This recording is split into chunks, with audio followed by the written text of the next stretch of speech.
Beyond the newsroom, where untold story is revealed. Byabukadde bisaanyiziddwawo enkuba ekedde okufudemba mu kibuga Kampala obumu ku butambi bw'ekisodo nga tukufunira omuwuli ge tulinawo agava mu kuziika ewa Honorable Nakimuli okusabira omwoyo gwe bwe bityo biri mu kubanga bitambula mu mawulire mangi og'enkuledde kati okufa kwa Garanga eyali omukulembeze w'eggwanga li South Sudan ebibuzo bizze wabula njagala olunaku leero obijje wano ku BTN Media era nkusaba osubscribinge ogenda kumanya katandike n'enkuba ate stories ezo z'enkuledde ez'amannyo zotasaanye kubanga osubwa wano walinga California bw'olaba obulungi bw'embeera y'obutonde fulumiza ekitanda kyo mumulengera yuli eri mu musigo gwe ekitanda yakitadde dda waggulu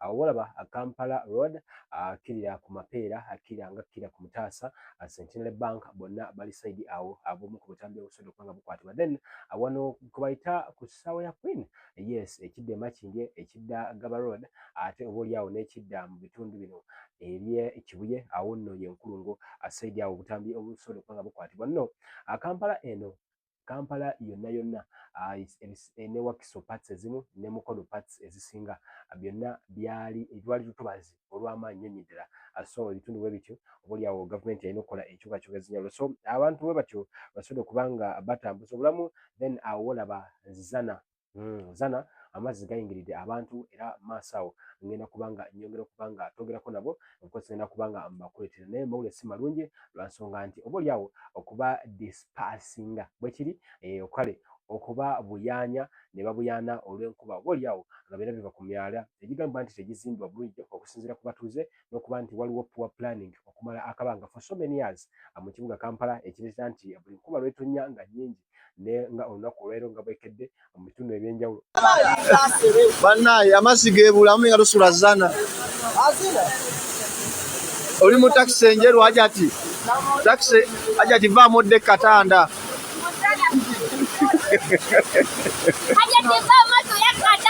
ajati nkulabye kwoli naye vaamu ndowooza omulaba omunyaya ali mu kweyagala bweyagazi mumulaba aye lyekubira kaziki newagiyita Zana Resort Beach mujje tuwuge okuwuga kwa bwereere awo wetadde kamera ogwo mwala naye gwazibye edda guli wano Zana Ebuvanjuba n'ebugwanjuba ewaka wasigalawo ewasinga. Beyond the newsroom gwe mukutu ogukuleetera ekyo ekisinga katiranga naffe ng'oyita ku noti 771 44 53 ne noti 744 26 41 na bino bikulu tetulanga bafere tetulanga basawo ba kinnansi n'abagwa mu koowa eryo mwebale kutuwagira. Thank you. okusabira omwoyo gw'omugenzi Honorable Nakimuli Helen awali mu church kwabadde asabira yaba Orthodox mu bitundu by'Namungona balekera okuba nti bulawo bagenda okubanga bamuteeka mu nnyumba eruberera abwekukibu tusobola okubanga kutambula era nkusaba okulabemu then nzijje nkuwe ekinyusi kya story binnya bikyagenda mu maaso abantu ab'enjawulo abakulembeze b'ekibiina kya NUP abakulembeze okuva mu gavumenti ewakati w'ekitiibwa Katikkiro gavumenti ey'Emmengo n'abasobodde okubanga boolyawo babeerawo okulaba nga omwagalwa bangi abadde omubaka okuva mu kibiina kya NUP bamusabira mu kusabira okusembayo oba okuddira okusembayo basobola okukozesa era bajja musabira n'eri eggwero gye bagenda okuba nga baziika yonna tukyagenda okuba nga tubironda bwe batubibadde mu kyaki eyaba Orthodox Namungona nga bamusabira bampera hanzi subscribinga video eno giraikinge ate obuliawo osobola okusharingirako muno update mulimu ebyokuyiga n'okumanya n'okutegeera bingi.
okuvaawo Abannayuganda bakyalina ebibuuzo ku nfa ye era omwami ono ebigambo bino bivunaanyizibwa ku ye naye nkusaba obiwuliremu lwansonga nti biyinza okuba oba oliawo wandyetaze okuba nga obirabemu naye ebigambo bibye.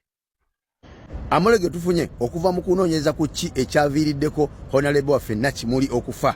Olunaku lw'ejjo Parliament Speaker Among yagambye nti taata wa Nakimuli baamuwadde report ku nfa ya muwala we wabula njagala atawulize eno information eyakagwawo.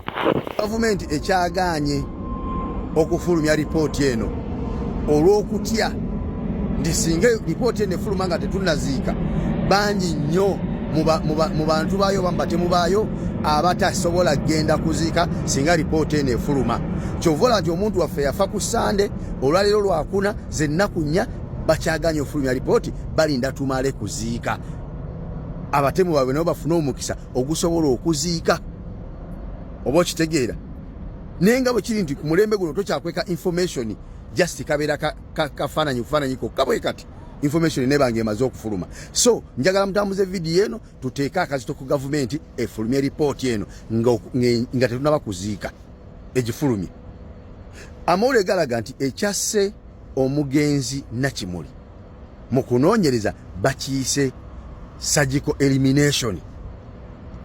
Abamanyi oluzungu oba basoma ebyekisawo mujja tuyamba mutuvuunira ekigambo surgical elimination kitegeeza ki. Munnange omu agezezaako okukinyonyola n'angamba mbu surgical elimination kitegeeza mbu yattiddwa nga bayita mu process ey'okumulongoosa oba yatemuddwa nga beeyambisa process ey'okuba nti bamulongoosa n'abeera ng'ali eliminated. Oba okitegeera kati ekyo kitiisizza nnyo gavumenti okuba nti ekyasirikidde ripooti eyo nti tefuluma. Era mulabye olwaleero omu ku bateeberezebwa okubeera n'omukono ogw'amaanyi ennyo mu kufa kwa Nakimuli mumulabye nga asitwe mu Paalamenti nga yeekaza kubanga ate okgenda okuziika nti bayinza omukubirayo kubanga yategedde nti abantu bamutegedde. Ate bw'ate agenze kuziika era bajja kwebuuza lwaki teyaziise kubanga abantu bamutegedde. Kati abadde ayina okukola kye bayita bakiyita batya rabbi defensive okwedifendinga nga bukyali. Abadde ayina okwedifendinga nga bukyali. Bwe mumulabe mwena bwakutta omuzano n'agamba nti aba NUP enkya tugenda kujja okuziika naye temutuyisaamu eggaali nga bwe tutera obbalaba bumweyisa mu kuziika. Oba okitegeera nti akola disclaimer nti bw'aba taziise mulowooze nti yatidde okujja okuziika olw'okuba aba NUP bayinza obbayisaamu eggaali. Bw'anajja okuziika abeere nga yeedifeninze dda era ne bano abasirikale baabwe bamuteekeko nnyo amaaso kubanga yatidde dda amanyi nti ensi yamutegedde. N'atuuka n'okuwaayiriza mbu aba NUP baaganye simanyi RDC ekalangala okwogera era abadde Katumba Wamala yavudde n'amukootinga lwangu n'amugamba olimba. Ebyo byogera tebinaba kubeerawo ekalangala. RDC yayogedde n'atuuka n'okugamba nti yeewuunyizza nnyo obuntu bulamu n'obukkakkamu aba NUP bwe balaze nti okusinza ku nfa y'omuntu waabwe gyafuddemu etategeerekeka abadde amanyi nti bajja kuteekawo embeera oba okwegugunga nga baagala okumanya lwaki omuntu kiki ekyaviddeko omuntu waabwe okufa. Naye obukkakkamu n'obuntu bulamu NUP bwe yayolesezza bwewuunyisizza ne RDC wa Museveni. Kyokka ate ono omu kubalina omukono kubateebereza okubeera n'omukono ogw'amaanyi mu kuttibwako omubaka waffe ate avaayo awaayiriza mu bamulemesezza okwogera. Abadde ali mu kuzanya defensive, abadde ali mu kukola disclaimer kwedifendinga nkyasobola okugendayo okuziika baleme mukwatako kyabadde agezaako okukola. Ekyokubiri abaana mwenna abanagenda okuziika enkya naddala bafutu soja mwegendereze. Statement omusajja oyo gyakoze etegeeza kinene. Bagenda kukwata ebibbi byabwe ebitemu byabwe bino ebikubi by'obutayimbwa bye bayita ghetto structure babireete mu kuziika.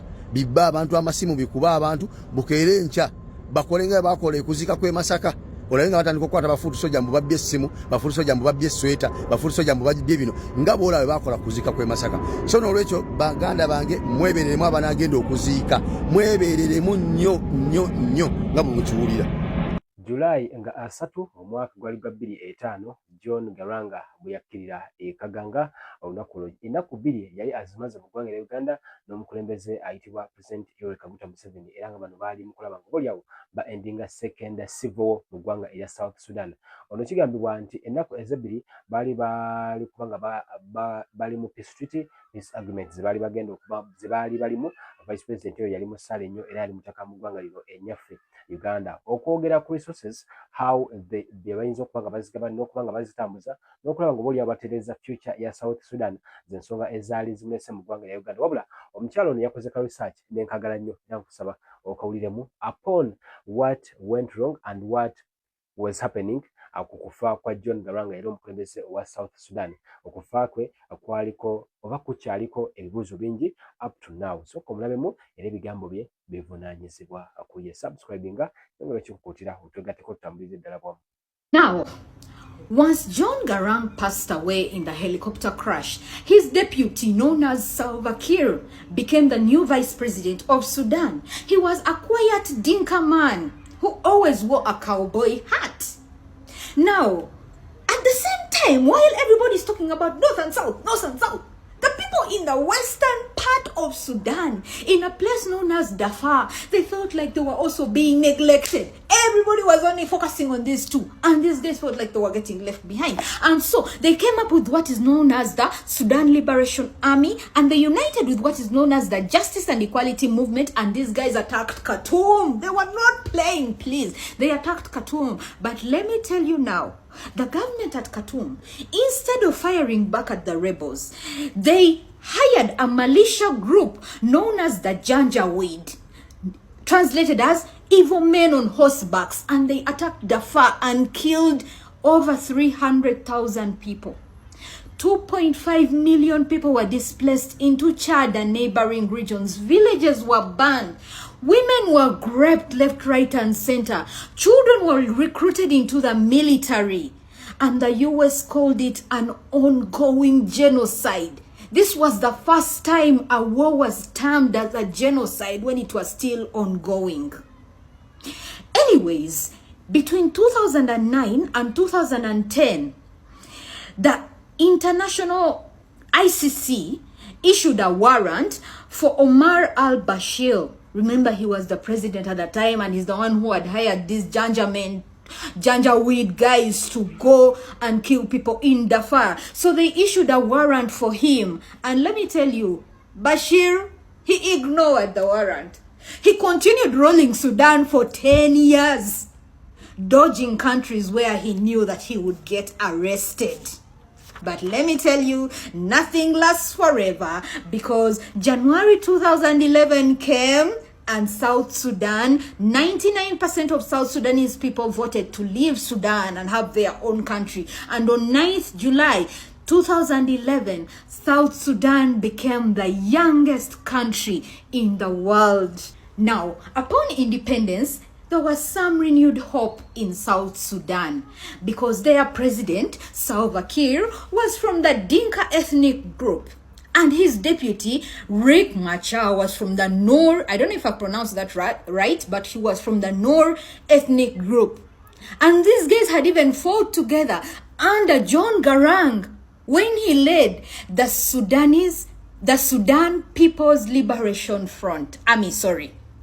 However, right now, these guys apparently had long history of detest for each other. And in July of 2013, President Salva Kiir was like, you guy, I don't need you. He dismissed his deputy and his cabinet. He told them, I don't need your services.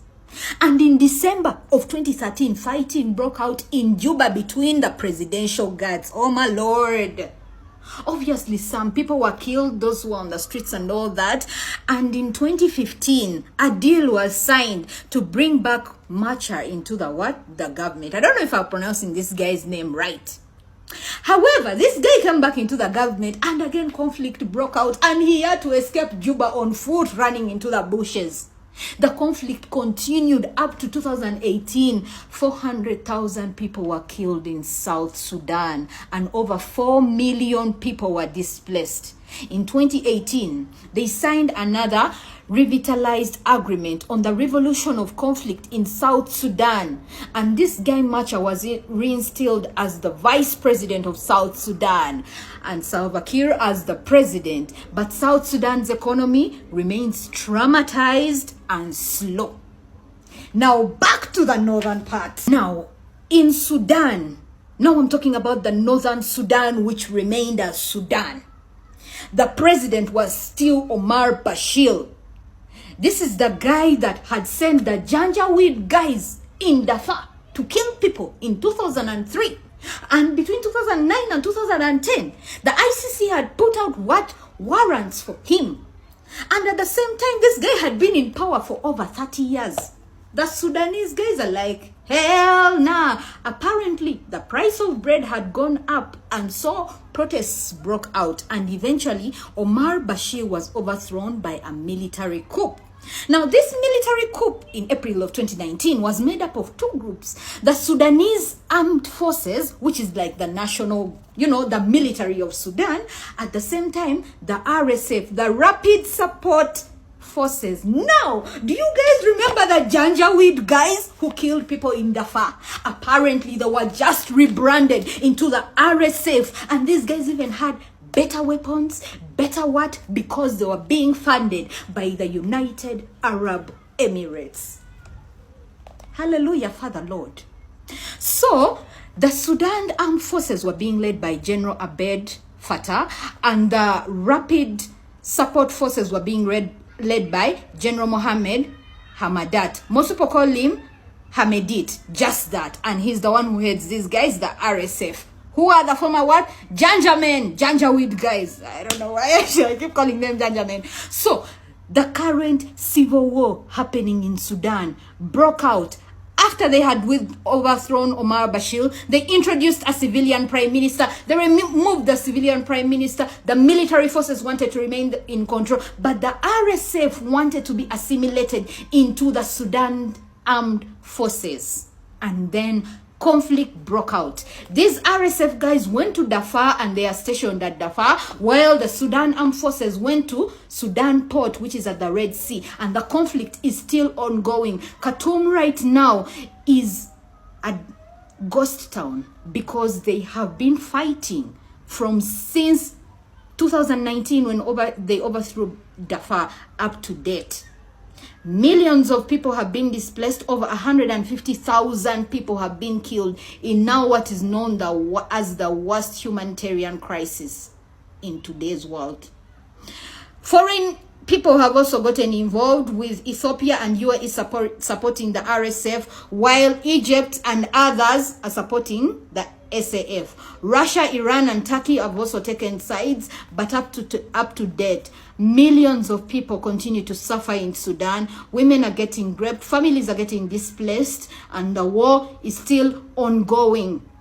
The southern part, which is South Sudan, is a bit more stable, but the economy is also quite slow. And they talk about tensions that anytime between the Dinka leader and the Nur deputy. So guys, that's the story of Sudan. We all need to be informed about what's going on because it affects you and I. And I hope we learn to appreciate the peace we have in our different countries, because some people have never known that.